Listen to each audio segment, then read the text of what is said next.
The powerful Wisent, a European bison, is shown here. A kind giant who endured for centuries wandered Europe's forests and pastures, only to fully vanish from then on the primitive at the turn of the century. However, now that Europeans have returned, wild places, the bison is also making a comeback. Their foundational function engineers of species and ecosystems have increased demand for them for rewilding efforts, and they're being brought back across the entire continent. But it hasn't been without a price, disagreement, or opposition. Because of this, in this video we wish to look at their special tale from their terrible past fall to contemporary resurgence, as well as their part in rewilding the current European landscape. And I figured it would be better for me because of that. Hello and welcome to KYC News. Please don't forget to subscribe and hit the bell icon to travel and see one of the places they have been reintroduced in this area. I will therefore take the train before meeting my friend and travel to Bornholm, a Danish island, where a small herd of bison can be found. We arrived there at night, went camping in the wild, and some way got out of our shoes on a stormy night outside. So before we begin, and while they are drying, permit me to begin by telling you some more information on the European bison. Many folks just have familiar compared to the American bison, which is actually quite comparable to its relative in Europe. The American bison, however, weighs about average, a little heavier and more suited to grazing. The European bison is little taller, and moreover, additionally to grazing, also browses trees and plants. A male adult can grow up to 2.9 meters in length, 800 kilograms in weight, and 1.9 meters in height. It is, nevertheless, the comparatively smaller ladies who make decisions for the herd. Guys have more places to graze than females of a satellite post dedicated to defense. As an ecosystem and keystone species, engineers design environments for a range of species via grazing, rolling, and trample the ground in the vegetation, in addition to debarking as well as felling trees, of course the size of their dung in total. This entire effort enables pioneers to establish themselves in the newly open spaces, can produce a diverse ecosystems and a rich mosaic flowers and grasses, insects, and little birds, animals, and even other grazers. Tom and I were entering the 200 when a hectare-sized bison enclosure. The majority of this was evident on the ground. And then a notion suddenly entered my mind. What on earth are bison doing in the Baltic? I believe it is time to address that query by taking a look at this species' peculiar history. According to archival data, we are aware of their historical range. Came from Spain's north until western Siberia was reached. Their original population is unknown to us. Numbers as they were systematically eliminated, both the presence of humans across millennia, climate changes that occur gradually. However, given their wide range, we can ascertain that they were hundreds of thousands, if not millions, at the least. They were undoubtedly numerous during the Roman era. However, by the 15th century, they had mostly left their area of influence. Consequently, by the beginning of the 20th century, there were only two populations left. One is in Białowieża, Poland, and the other in the Caucasus Mountains northern region. Their survival in Białowieża was made possible by the defense of the Grand Dukes and Kings of the Commonwealth of Poland and Lithuania, and afterwards by the defense provided by Russian Tsars. This was not an especially noble or altruistic act, they just enjoyed going after them and forbade anybody else from doing the same. They lacked this defense in the Caucasus, and most likely survived because of the area's population's remoteness. Afterward, German soldiers fired during World War I. Białowieża saw 600 bison, and they were on the point of close to extinction. In 1921, the final wild Polish bison perished, and the final wild bison was put to death. In 1927, in the Western Caucasus, the species becoming extinct in the wild. There were then barely around 50. People have gone, dispersed among many zoos. The International Society for Wisent Preservation was established in 1923, and over time it has had some questionable clients, like Hermann Göring, who was the second most Hitler's Nazi Germany's most powerful man. Regardless of the motivation for these actions, they aided in the launch of a breeding program, which produced, according to the European Bison Pedigree book, since then, every bison still alive.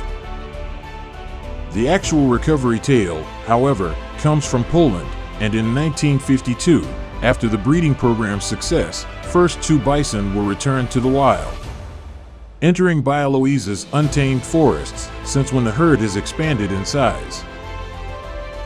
Recovery progressed steadily but never quickly. Therefore, by the beginning of this century, only a few hundred more people, about 2,800, had been added. Compared to the American bison's recovery, it gives it some context and reduces it to roughly 500,000. Since then, interest has returned. Increase in the species has meant that percentages of the general populace have risen by around 15% annually.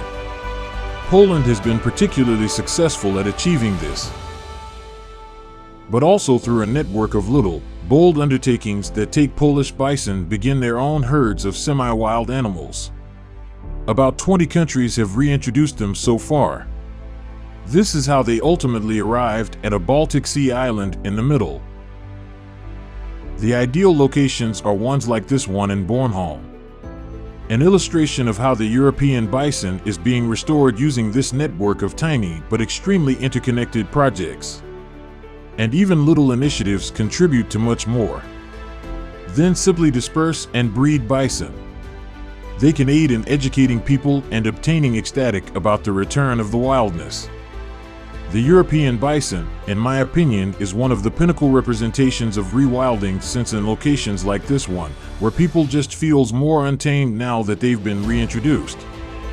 There is this exhilaration on the route whenever you turn a corner, that suddenly a bison might be around. And after several hours of looking, we eventually found anything in the woods. Seeing this large beast was very impressive. Merely remaining motionless in the forest, I believe the video is inaccurate compared to their size, which is rather imposing. That made me question whether I was in danger. I read some articles about this, and I'll provide the specifics in an upcoming video discussing the viability of the widespread reintroductions. However, the key finding is that they are extremely secure. Like other species, all you have to do is keep your distance and try not to rouse them. In Bornholm, they advise you to keep a distance of 100 meters from the bison. Before we examine where future bison expansion could include, let's examine the population as it is today.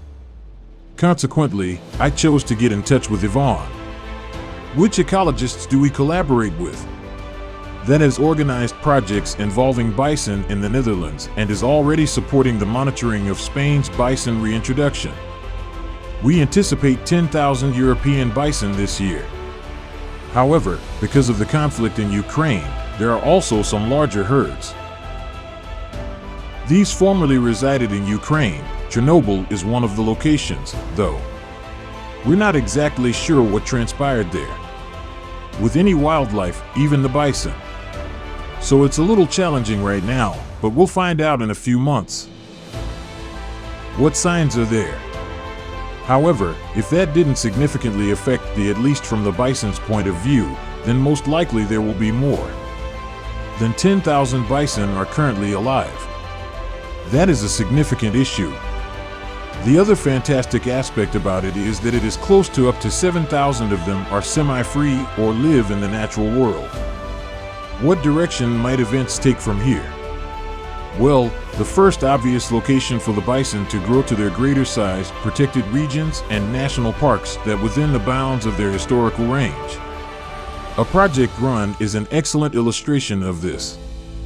Near the Figueras Mountains, by our partners Carpathia, where bison are being introduced once more immediately into a wilderness area in an effort to produce a massive, self-sufficient populace.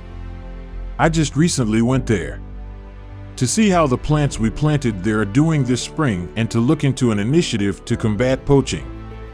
Just a quick note if you don't understand what I'm saying. Possibly visit our website at mossy.earth. We have a subscription service. Who erects trees where necessary the Danube, like the Carpathians Iceland, or both, and money for rewilding initiatives like wetland restoration or reintroduction of wildlife. We've found an app that lets us create videos relating to our efforts on YouTube. It's reasonably priced, but has a big impact. So be sure to check it out if it seems intriguing to you. So the bison was truly freed by Carpathia is a location where trees were planted in 2018. The tracks were all over the place, which was very thrilling. Then, while I was there, of course, I also wanted to view the bison. But it turned out to be more difficult than I anticipated. We play a part in the tale of my search there. Carrying a massive antenna while walking, a bear acting naturally and attempting to find food, and naturally the bison herd, which just so happened to be nursing a tiny calf. Consequently, this was a very intriguing experience, which I will discuss in the series following video, when we discuss potential areas where bison could repopulate as well as whether it would clash with people. Tom and I ultimately made it back to Bornholm, discovered most of the herd. We observed plenty of wide fields, dung, and downed trees along the road. The typical signs of bison acting naturally. Even the small birds picking their fur were visible to us. What I'm trying to communicate in this video truly is that this animal, and we must take every action. As best we can, the landscape will be restored. As soon as the next video is available, I will upload it here. However, for now, if you're interested in rewilding, check out this video by clicking here, where we're attempting to bring salmon back in the rivers of Scotland. Up until then, cheers!